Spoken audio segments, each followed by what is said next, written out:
السلام علیکم۔ کراچی میں نادرن بائی پاس پر فائرنگ، مشہور تاجر نشانہ بن گئے، علاقے میں کشیدگی، خوف و ہراس، لوگوں کی دوڑیں لگ گئیں۔ کیا آپ حالات حاضرہ سے آگاہی حاصل کرنا چاہتے ہیں؟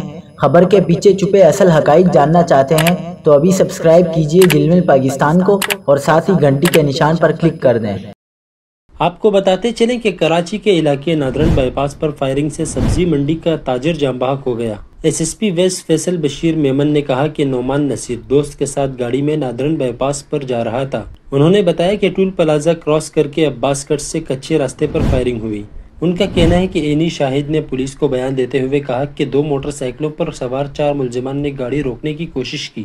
ایس ایس پی ویسٹ نے کہا کہ نہ روکنے پر تعاقب کرنے والے ملزمان نے گاڑی پر فائرنگ کی۔ پولیس کا کہنا ہے کہ دوست نے ہی نعمان کو اسپتال پہنچایا، جہاں ڈاکٹروں نے اس کی موت کی تصدیق کر دی۔ واضح رہے کہ مقتول سپر ہائی وے پر سبزی منڈی میں کام کرتا تھا۔ نعمان کے والد نصیر بنگش فروٹ منڈی کے معروف تاجر ہیں۔ منڈی ذرائع کے مطابق مقتول نعمان نصیر بنگش اپنے والد کا کاروبار دیکھتا تھا۔